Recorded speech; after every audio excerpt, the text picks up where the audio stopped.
कुमारी शीतल नाम की केरल की एक लड़की की शादी होती है, लेकिन दोस्तों शादी के कुछ समय बाद ही वो गायब हो जाती है। अब जब गायब होने का खुलासा होता है, पूरी घटना का खुलासा होता है, तो इतना भयानक कांड हो जाता है जिसको सुनकर आप कर भी रूह कांप जाएगी, आपकी अंतरात्मा भी हिल जाएगी। केरल के तिरुवनंतपुरम में जहां निट्टीभट्टू में 2012 में 25 साल की एक लड़की रिसर्च स्कॉलर पढ़ने के लिए आई, जिसका नाम था कुमारी शीतल। देखने में बहुत ही खूबसूरत होने के साथ साथ बहुत ही इंटेलिजेंट थी और पढ़ाई में होशियार थी। अब ऋतु कुमारी इस कॉलेज में पढ़ने के लिए जाती है, तो वो जैसे ही इस कॉलेज में स्टूडेंट बनती है, वहाँ पर उसके ज़्यादा दोस्त नहीं होते हैं, ना ही वो दोस्त बनाती है, क्योंकि उसे पढ़ने में रुचि थी, पढ़ने का शौक था। इसी इंस्टीट्यूट में उसकी क्लास लगती है और बस वो अपनी पढ़ाई में मस्त रहती है। इसी दौरान जब उसकी पढ़ाई चल रही थी, तो इसी इंस्टीट्यूट में पढ़ने वाले एक लड़के जिसका नाम सुनील होता है, उम्र में शीतल से थोड़ा सा बड़ा था, उससे मुलाकात होती है, जान पहचान हो जाती है और प्रोजेक्ट और पढ़ाई के सिलसिले में एक दूसरे से अक्सर मिलने लगते हैं और बात करने लगते हैं। वो श्रुति की पढ़ाई में मदद किया करता था और उसी के क्षेत्र का वो लड़का था। अब धीरे धीरे दोनों की मुलाकात बढ़ती गई, दोनों दोस्त बन गए, दोस्ती आगे बढ़ने लगी और शीतल और सुनील अक्सर कॉलेज में एक साथ रहने लगे और ये दोस्ती प्यार की तरफ बढ़ने लगी थी। अब वो अपनी हर एक बात शेयर करते, कॉलेज में साथ रहते, घूमना फिरना दोनों का साथ होता और फिर दोनों एक दूसरे से प्यार करने लगे थे। अब सुनील और जो लड़की होती है उससे वो बेइंतहा प्यार करने लगता है। अब शीतल को वो खोना नहीं चाहता था, तो एक दिन शीतल जब साथ में थे तो सुनील शीतल को शादी के लिए प्रपोज कर देता है और शीतल से कहता है कि शीतल, मैं तुमसे शादी करना चाहता हूँ। तो दोस्तों अब शीतल प्यार से विश्वास करती है, वो सोचती है कि मुझसे सच्चा प्यार करता है, मुझे चाहता है, हमारी दोस्ती रही, हमने एक दूसरे को समझा और अब हम प्यार को शादी की तरफ ले जाएंगे। शीतल अब सुनील के इस प्रस्ताव को नहीं ठुकराती है और उस वक्त शीतल को शादी के लिए हाँ कर देती है। वो शायद हाँ करना उसकी जीवन का सबसे बड़ा अपराध हो जाता है, सबसे बड़ी गलती हो जाती है, क्योंकि इस हाँ ने उसके जीवन में ऐसा मोड़ लाया जिसके बारे में वो सोच भी नहीं सकती। नमस्कार, आदाब, सत श्री अकाल। आप देख रहे हैं प्रदीप स्टोरी और एक नई और सच्ची घटना के साथ। मेरे चैनल पर पहली बार आए तो चैनल को सब्सक्राइब कर लीजिए, ताकि ऐसी सत्य घटना, ऐसी कहानी आप तक पहुंच सके। दिन होता है 24 अप्रैल 2012 का और सुनील तिरुवनंतपुरम के कोझिकोड के लिए और शीतल के लिए 2 ट्रेन बुक कराता है, 2 टिकट लेता है और वहां के लिए बुक कराता है। दोस्तों, पुलिस ने तिरुवनंतपुरम से कोझिकोड के लिए इसलिए टिकट बुक कराई थी क्योंकि वह कोझिकोड पहुंचकर शीतल के साथ शादी करना चाहता था, कोर्ट मैरिज करना चाहता था और इसके लिए सुनील ने पूरी तैयारी कर ली थी। अब शीतल को इस बात की भनक तक नहीं थी कि आखिर सुनील के दिमाग में क्या चल रहा है, उसके पास कौन सा एक प्लान है, कौन सी प्रोग्राम है, या यूं कहें कि किसी वारदात को अंजाम देने के लिए उसने अपने दिमाग में शैतान जगा रखा था। अब सुनील ने शीतल से इस बात को सीक्रेट रखा। वो शीतल को शादी का सरप्राइज देना चाहता था और इसके अलावा सुनील ने कोझिकोड के सिक्किम की टिकट भी बुक करवा रखी थी, ताकि वो शादी के बाद हनीमून मनाने के लिए सिक्किम की तरफ चले जाएं। शीतल इस धरने के लिए तैयार हो जाती है और ऐसी एक घटना होती है फिर आगे चलकर जिसके बारे में किसी ने परिकल्पना भी नहीं करी थी। दिन आ जाता है 24 अप्रैल 2012 का और सुनील ने टिकट बुक कराई थी और इस दिन शाम को सुनील घर पहुंचता है और शीतल के मम्मी पापा, जो सुनील को अच्छे से जानते थे, सुनील का एक बेस्ट फ्रेंड होता है सुभाष, दोनों सुनील को अचानक से थोड़ा सा अजीब लगा, लेकिन फिर सुनील ने उनका अच्छे से वेलकम किया, अच्छी खातिरदारी की और इसके बाद आपस में बातचीत करने लगे। दोस्तों, बातचीत में शीतल के पापा सुनील के घर आने का कारण बताते हुए कहते हैं कि इन्होंने शीतल की शादी रख दी है, वो शादी में उसका बेस्ट फ्रेंड नहीं आए, ऐसा कैसे हो सकता है। तो ये बात सुनकर थोड़ा उसे अजीब लगा। इतना कहकर उन्होंने सुनील के हाथ में शीतल की शादी का कार्ड थमा दिया। अब ये दोस्त तो ये देखते ही जो उसके पैरों से जमीन खिसक जाती है, वो चुपचाप हो जाता है और सहम जाता है कि आखिर कैसे हो सकता है। जब उसने शीतल से शादी की बात कही तो चौंकाने वाला बात शीतल के पिता को पता चली। अब वो शादी के लिए हाँ तो कर दिया, इतना कहकर शीतल के मम्मी पापा वहां से चले जाते हैं। और दोस्तों, ये जो पूरी घटना हो रही थी, ये इस बात की खबर शीतल को थी ही नहीं, क्योंकि वो तो सुनील के साथ शादी करने वाली थी, हनीमून पर जाने वाली थी। इस कहानी में दो कैरेक्टर एक साथ चल रहे थे, एक तरफ उनकी व्यक्तिगत जिंदगी और एक तरफ उसके माँ बाप ने जो उसकी शादी का निर्णय लिया था वो। इसी से इस घटना को अंजाम दिया गया। और क्या हुआ पूरा मामला, जानिए मेरे साथ। उसके मम्मी पापा सुनील की उसकी शादी का कार्ड देकर उसके घर से चले गए। अब शीतल को ये बात पता ही नहीं थी।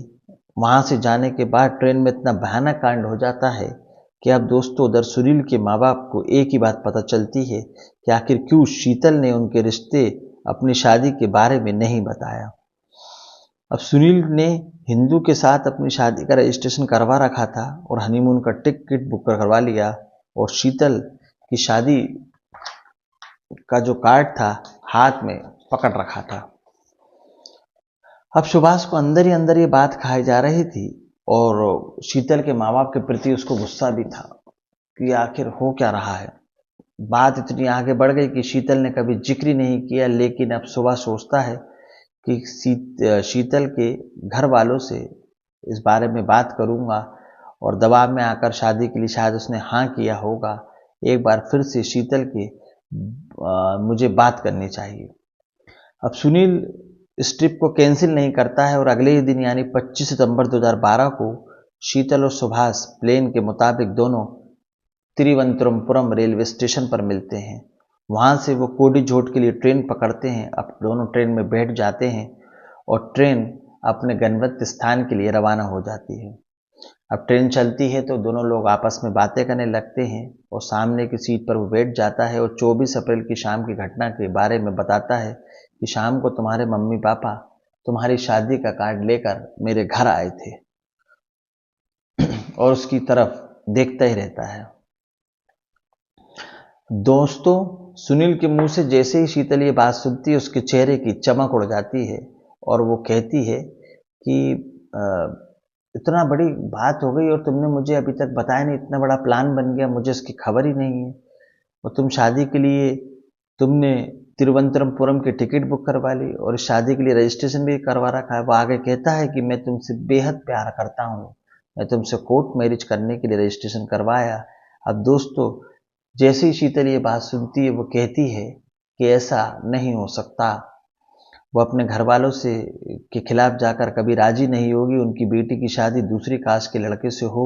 और हिंदू आगे कहती है कि मैं तुमसे शादी किसी भी हालत में नहीं कर सकती, हमारा और तुम्हारा सफ़र यहीं तक का था, हमारा प्यार यहीं तक का था, इस ट्रिप को कैंसिल कर दो और घर वापस चलो। लेकिन सुनील शीतल की इस बात को सुनकर शादी के लिए जिद करने लगता है, और वो कहता है कि मैं किसी भी हालत में तुम्हारे बिना नहीं रह सकता, मैं तुम्हारे बिना जिंदा नहीं रह पाऊंगा, मैं तुमसे अटूट प्रेम करता हूँ, अटूट प्यार करता हूँ। मैंने शादी का रजिस्ट्रेशन करवा रखा है, हम ट्रेन में बैठ चुके हैं, ट्रेन मुकाम के लिए चल दी है, तुम मेरे साथ चलो, हम शादी करेंगे। अब शीतल जोर जोर से चिल्लाने लगती है, दोनों बदतमीजी करने लगते हैं। ट्रेन के पास के जो बैठे हुए लोग होते हैं वो इकट्ठा हो जाते हैं, और उन्होंने कहा कि आप लोग शांत हो जाइए और आराम से बात कीजिए। अब रात के लगभग 2 बज चुके थे। शीतल ट्रेन के पास बिल्कुल खड़ी थी और सुनील भी जस्ट उसके सामने खड़ा था। सुनील शीतल से कहता है कि क्या तुम मुझे शादी के लिए मना कर रही हो, अपने घर वालों के खिलाफ नहीं जा सकती, और मैं तुमसे ये शादी नहीं कर पाऊंगी, तुम मुझे माफ कर दो। अब ये बातें चली रही थी, ट्रेन बराबर चली रही थी। रात का समय था, लगभग 2 बजे के आसपास का। जब ट्रेन अंधेरे में से पुल के पास से गुजरती है तो सुनील के दिल में शीतल के लिए आग जाग चुकी थी, बदले की भावना जाग चुकी थी। जब उसने सुना कि ये मुझसे शादी नहीं करेगी, तो उसे लगा कि शायद मेरे साथ धोखा हो रहा है और वो शीतल को चलती ट्रेन में से धक्का मार देता है। अब शीतल के घर वाले को जब पता चलता है कि हमारी लड़की कहीं गई है, मिल ही नहीं रही है, उसका फ़ोन स्विच ऑफ जा रहा है, तो वो उसकी तलाश चालू करते हैं और इसी दौरान 2 दिन बीत जाते हैं। अब उन्होंने पुलिस स्टेशन में शीतल की गुमशुदगी की रिपोर्ट दर्ज करवाई और सर्चिंग चालू करी। तभी जिस पुल और अंधेरे के पास शीतल को सुनील ने फेंका था, वहां से कुछ मजदूर गुजर रहे थे और उन्हें एक लड़की की डेड बॉडी दिखाई दी, लाश दिखाई दी। उन्होंने पुलिस को खबर दी, पुलिस वहां पहुंचती है और अपनी रिपोर्ट बुलाती है और गुमशुदगी की रिपोर्ट को सब जगह सर्कुलर करती है।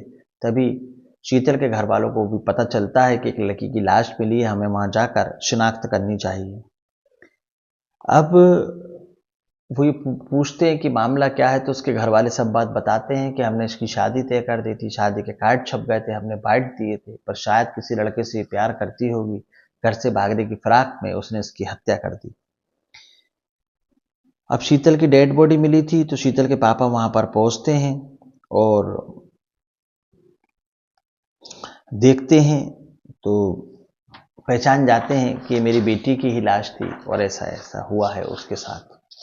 दोस्तों, उसे मजबूर कर देते हैं कि शीतल के पापा अब उसके अपने बयान दर्ज कराते हैं, हाई कोर्ट पहुंचते हैं। यहाँ पर एक केस क्राइम ब्रांच को सौंप दिया जाता है और एक क्राइम ब्रांच की टीम इस पोस्टमार्टम की रिपोर्ट की बारीकी से जांच करती है। तो उसे पता चलता है कि शीतल के सर के पीछे चोट लगी है और क्राइम ब्रांच को शक होता है कि अगर कोई ट्रेन से कूदता है तो उसके पीछे चोट कभी नहीं लगती, यानी कि हो सकता है शीतल को ट्रेन से धक्का दिया हो। अब क्राइम ब्रांच इस शक की सुई को लेकर आगे बढ़ती है और ट्रेवल एजेंट तक पहुंच जाती है, जहां से कि इन्होंने टिकट बुक कराया था, और वहां से सुनील को पकड़ लेती है और फिर पूछताछ चालू होती है। सुनील इतना कहता है कि वो शीतल के बारे में कुछ नहीं जानता, बस वो एक उसकी अच्छी दोस्त थी। और उसके बाद पुलिस वाले जैसे ही सुनील का लैपटॉप चेक करते हैं, तो दोस्तों सुनील के लैपटॉप में सुनील और शीतल की कुछ प्राइवेट फोटो मिलती हैं, जिसे देखकर पुलिस वाले सब कुछ समझ जाते हैं। सुनील को तुरंत ही गिरफ्तार कर लिया जाता है और रात की पूरी घटना को, वारदात का अंजाम का खुलासा कर देता है। वो बताता है कि मैं शीतल से प्यार करता था, बेइंतहा चाहता था, हम दोनों शादी करने जा रहे थे। ट्रेन में मैंने शीतल को बताया कि तुम्हारे पिता ने तुम्हारी शादी और कहीं तय कर दी है और तुम्हारे शादी के कार्ड छप गए हैं। तो शीतल मुझसे शादी को मना करने लगी।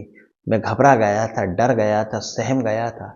मैं किसी भी कीमत पर उसे खोना नहीं चाहता था, तो इसलिए मैंने चलती ट्रेन में उसे समझाने की कोशिश की। जब वो नहीं मानी तो मैंने विचार किया, अगर तू मेरी नहीं होगी तो किसी की भी नहीं होगी। एक दिल जले आशिक ने प्यार का बदला लेने के लिए एक लड़की को हमेशा हमेशा के लिए सुला दिया। ये थी शीतल की उस रात की भयानक मर्डर की पूरी कहानी कि शीतल के साथ उसके प्रेमी ने सिर्फ इसलिए घटना को अंजाम दिया कि वो शादी एक दूसरी जगह कर रही थी। इस कहानी को सुनाने का उद्देश्य किसी का दिल दुखाना, किसी के अंतरात्मा को परेशान करना या किसी के मान सम्मान को ठेस पहुंचाना नहीं है, बल्कि आपको सावधान करना है, सतर्क करना है, सचेत करना है। सावधान रहें, सतर्क रहें, सचेत रहें, अपने और अपने परिवार का ध्यान रखें और कोई भी निर्णय लेने से पहले, किसी भी अंजाम पे पहुंचने से पहले उसके दोनों पहलुओं को जान लें, क्योंकि कातिल कितना भी शातिर क्यों ना हो, कितना भी समझदार क्यों ना हो, कानून के हाथों से बच नहीं सकता।